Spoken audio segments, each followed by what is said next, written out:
WhatsApp everyone. আমি 10 দিন পরে নতুন ভিডিও আপলোড করতেছি। আমি একটু ল্যাকলাস্টার, একটু রিল্যাক্সড হয়ে বসে আছি। বাট উইথ দ্যাট, আজকে আমি যে টপিকটা নিয়ে কথা বলতে চাই, এইটা বাঙালির বাচ্চা হওয়া এবং বাচ্চা নেয়া এই বিষয়টা নিয়ে। So let's get down to it. বাংলাদেশিরা ম্যারেজকে অনেক আইডলাইজ করে। আমি আগেও বলছি, বাংলাদেশিরা ম্যারেজকে আইডলাইজ করে। অ্যান্ড উইথ দ্যাট শুধু ম্যারেজ না, ম্যারেজের সাথে আপনার কি বলে এটাকে, বাচ্চা নেয়া, বাবা মা হওয়া, এই জিনিসটাকে বাই ডিফল্ট তারা ম্যারেজের সাথে আসবে, এইটা তারা মাথায় ধরেই নেয়। আর এর কারণ হচ্ছে, এটা একদম ইমিডিয়েট কারণ হচ্ছে, ওরা ওদের বাবা মাকে দেখছে যে their parents have done the same thing, এজন্য ওদেরকে ওটা করতে হবে। কিন্তু বাঙালিরা অনেক স্টুপিড একটা জাতি। কিভাবে তারা মানে অ্যানালাইসিস করে না কোনো কিছু। অ্যানালাইসিস ফার্স্ট অফ অল বাঙালি করে না। ওরা হচ্ছে শুনে শুনে দেখে দেখে কাজ করবে, আর যাই দেখবে, যেটাকেই একটু বেশি দিন ধরে দেখবে, এইটাই তার কাছে নর্মাল। বাঙালির কিন্তু কোনো নতুন জিনিস বা পুরান জিনিসকে অ্যানালাইসিস করা, ক্রিটিক্যাল লেন্সে দেখার ক্যাপাসিটিটা ইন জেনারেল থাকে না।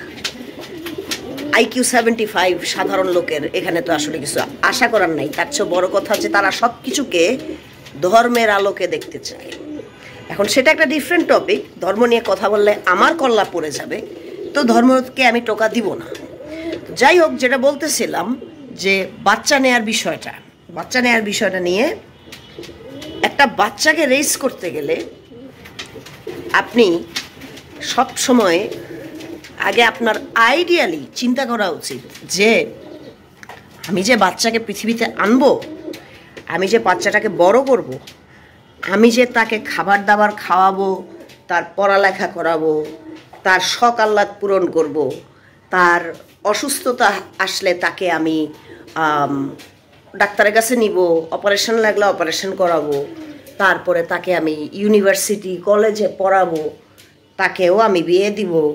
এই যে সাইকেলটা, একটা মানুষকে পৃথিবীতে আনতে, তাকে বড় করতে যেই পরিমাণে ইনভেস্টমেন্ট, যেই পরিমাণে পয়সা বাবা মায়ের লাগে, সেটার জন্য আপনি রেডি কিনা, আপনার কাছে সেই পরিমাণের টাকা আছে কিনা, এগুলা চিন্তা না করেই বাঙালিরা কুকুর বিড়ালের মতো পয়দা করে আসছে, ইঁদুরের মতো পয়দা করে আসছে। আজকে 700-800 বছর ধরে তারা এগুলা জিনিস চিন্তা করে না। তাদের কথা হচ্ছে আল্লাহ দিছে, আল্লাহই খাওয়াবে। তো ওই যে বললাম না যে কিছু একটা জিনিসের একটা ইনফ্লুয়েন্স আছে বাংলাদেশে। তো আপনাকে চিন্তা করতে হবে যে আপনি যে একটা মানুষকে পয়দা করবেন, সেই মানুষটাকে পয়দা করতে গেলে যে আপনার এবং তাকে পৃথিবীতে আনতে গেলে আপনার যে কি পরিমাণে এফোর্ট দিতে হবে। আপনার জীবনে প্যারেন্টহুড যখন আসবে, প্যারেন্টহুড যখন শুরু হবে, তখন কিন্তু আপনার জীবনে আর নিঃশ্বাস নেওয়ার সময় থাকবে না। আপনার নিজের জন্য এবং নিজে যদি অন্যান্য কোনো কিছুর সাথে আপনি ইনভলভ থাকেন, সেগুলার কিন্তু আর টাইম থাকবে না। ঠিক আছে? Parenthood is the toughest job in the world and it's the most expensive in the world as well, if you want to raise your child in a nice manner. তো আপনাকে আগে চিন্তা করতে হবে যে আপনি কি একটা মানুষকে রেইজ করার জন্য রেডি। এটা আপনাকে দেখতে হবে যে আপনি রেডি কিনা, এগুলো চিন্তা করতে হবে। আপনি জাস্ট কন্ট্রাসেপটিভ ছাড়া, বার্থ কন্ট্রোল ছাড়া 5-6 বার সেক্স করলেন, তারপরে আপনি পোয়াতি হইলেন, পোয়াতি হওয়ার পরে আপনি মা হইলেন বা বাবা হইলেন, কিন্তু এর পরে যে আপনাকে যে জিনিসগুলো ট্যাকেল দিতে হবে, আপনি কি সেটার জন্য রেডি কিনা, এগুলো হচ্ছে আপনাকে দেখতে হবে। ঠিক আছে? এখন এইভাবে তো এতটুকুও তো তারা চিন্তা করে না। তাদের কথা হচ্ছে দিস ইজ ডিফল্ট, তুমি বিয়ে করবা, বাচ্চা হবে, বাস তোমার লাইফ এতে করেই কমপ্লিট, এবং তোমার লাইফের প্রকৃত মিনিং আছে if you have given birth to another human being or 2 or 3। কিন্তু বাঙালিরা কখনোই এ ধরনের কথা বলে না এ ধরনের কথাবার্তা তাদের ভিতরে অ্যাওয়ারনেস হিসাবে নাই যে ইট tax a village to raise a child. It tax a village মানে হচ্ছে একটা মানুষের পাশাপাশি আরও একাধিক মানুষকে লাগে একটা বাচ্চাকে রেইজ করতে, এবং তার জীবনের বিভিন্ন স্টেজে। আপনি কি সেগুলোর জন্য রেডি? আপনি কি পারবেন বাচ্চাকে প্রপারলি রেইজ করতে? আপনি কি পারবেন তাকে প্রপারলি তাকে আপনি হচ্ছে করতে, মানে তাকে সে যাতে ধ্বংস হয়ে না যায়, সে যাতে অকালে মৃত্যুবরণ না করে, সে যাতে ভালো একটা এডুকেশন পায়, সে যাতে একটা প্রপার হিউম্যান বিইং হয়। হ্যাঁ, তারপরে তারও কিছু ফ্রিডম থাকবে। একটা বাচ্চা বড় হইলে তার ফ্রিডম থাকবে, তার স্বকীয়তা থাকবে, তার নিজস্ব ব্যক্তিত্ব থাকবে, যেগুলা বাবা মার ব্যক্তিত্বের সাথে যাবে না। তো আপনি কি সেগুলোর জন্য রেডি? আপনি কি সেগুলা করতে পারবেন? আপনি কি সেগুলা মাইনে নিতে পারবেন? এগুলা চিন্তা করতে হবে আপনাকে। আপনি আগে একটা পয়দা করবেন, তারপরে আপনি তাকে দুনিয়াতে আনার পরে আপনি তাকে যদি আপনার সম্পত্তি ভাবেন যে এটা আমার সম্পত্তি, আমার একান্ত নিজের জিনিস, দেয়ারফর আমি এটাকে আমার মতো করে পরিচালনা করব, আমি জীবনে যা যা করতে পারি নাই সেগুলো আমি তাকে দিয়ে করাবো, তাহলে ইউ আর ভেরি রং।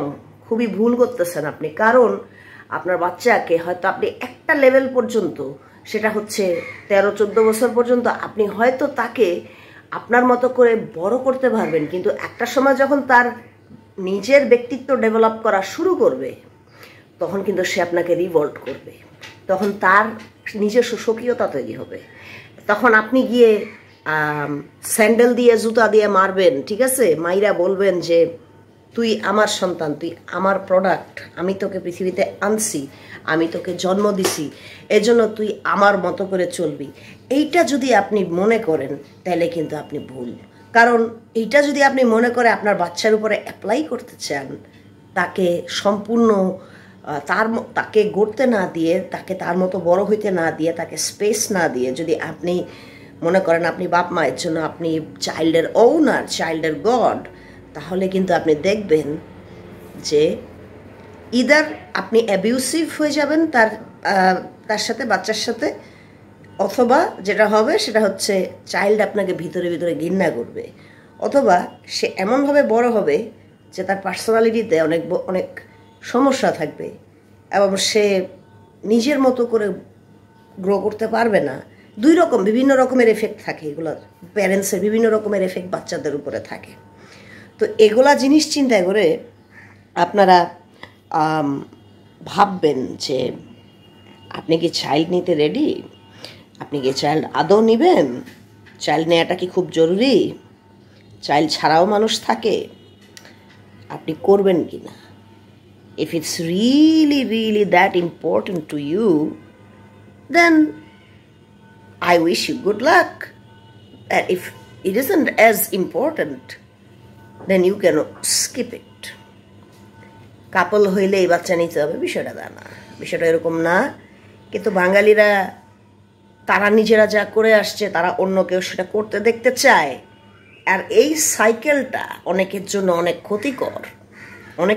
ক্ষতিকর, দ্যাটস রাইট। যেটা আপনাকে স্যুট করতেছে সেটা পাশের জনকে স্যুট নাও করতে পারে, এবং আপনাকে সেটা মেনে নিতে হবে। এটাকেই বলা হয় রেসপেক্ট। বাঙালিরা অন্যকে যারা তাদের থেকে একটু ডিফারেন্ট তাদেরকে রেসপেক্ট করতে পারে না, উই অল নো দ্যাট। এমনকি বিদেশিরা যখন ঘুরতে আসে তখনও বাঙালিরা বিদেশিদের জিজ্ঞেস করে আপনি কবে বিয়ে করবেন, এবং ফরেনাররা এটা নিয়ে কিন্তু ফরেন ট্যুরিস্টরা এটা নিয়ে অত্যন্ত বিরক্ত যে বাংলাদেশে গেলে বাঙালিরা কেন জিজ্ঞেস করে আপনি বিবাহিত কিনা। লাইক ফাক ইট, কেন তুমি জিজ্ঞেস করবা এগুলা? এটা তো জিজ্ঞেস করার জিনিস না, তাই না? কারণ সে বিয়ে করবে নাকি সে বাল করবে নাকি সে সন্ন্যাসী হবে নাকি সে গে হবে, এটা কি তুমি ঠিক করে দিবা?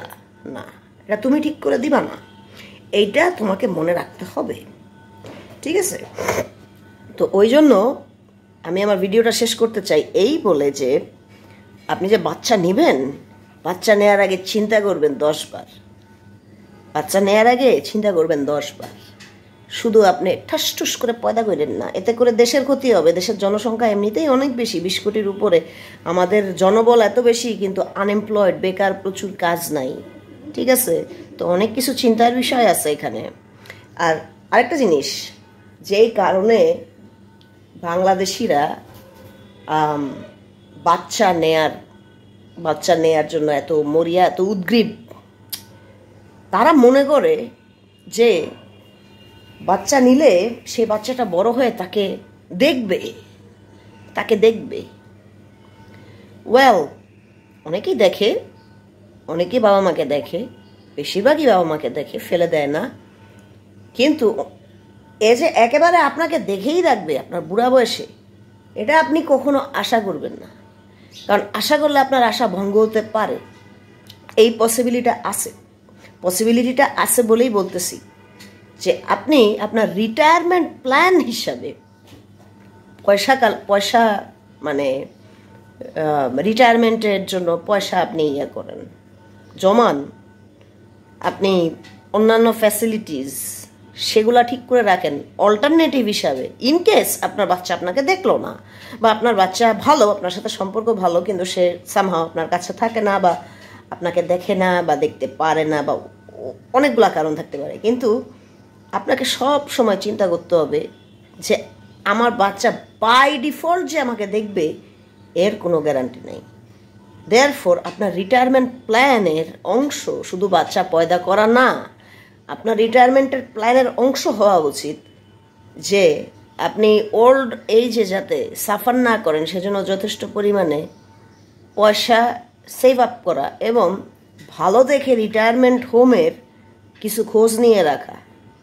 কারণ রিটায়ারমেন্ট হোমগুলোও কিন্তু যথেষ্ট ভালো সার্ভিস দেয়, যথেষ্ট সুন্দর সার্ভিস দেয়। তারপরে নার্সিং আছে, কেয়ার গিভার আছে, এগুলারও খোঁজ খবর আপনারা নিয়ে রাখবেন যে আপনাদের বয়স হয়ে গেলে, বয়সকালে আপনাদের বাচ্চারা না দেখলেও আপনারা স্বাধীন, আপনারা আপনাদের বাচ্চাদের উপরে নির্ভরশীল না, বোঝা না, আপনারা স্বাধীনভাবে অন্য ফ্যাসিলিটি নিয়েও আপনারা সুন্দরভাবে বাঁচতে পারবেন। If your child does not take care of you, এটাকে নিয়ে আফসোস করা, দুঃখ করা কোনো দরকার নাই। নিজেকে বোঝা বানাবেন না, বার্ধক্যে নিজেকে বোঝা বানাবেন না আপনার বাচ্চার কাছে। সবসময় চিন্তা করবেন যে আমার অপশান থাকবে একাধিক, আমি শুধু আমার বাচ্চার উপরে রিলাই করব না, আমি অন্যান্য অপশানগুলোও খুঁজবো। আপনারা খোঁজ নিয়ে দেখেন, প্রচুর অপশান আছে ওল্ডার পিপলদের টেক কেয়ার করার জন্য, এবং অসুস্থ হইলে অসুস্থকে ট্রিট করবে, ভালো রাখবে, মারা গেলে কোথায় কবর দিবেন, এভরি গড ড্যাম থিং বাংলাদেশে এখন অনেক কিছু অ্যাভেলেবল। আপনারা একটা জিনিসই আমার এই ভিডিওটার মেসেজ, সেটা হচ্ছে বাচ্চাদের উপরে অন্ধের মতো একমাত্র ভরসা হিসাবে দেখা, এটা আপনারা বর্জন করুন, ঠিক আছে?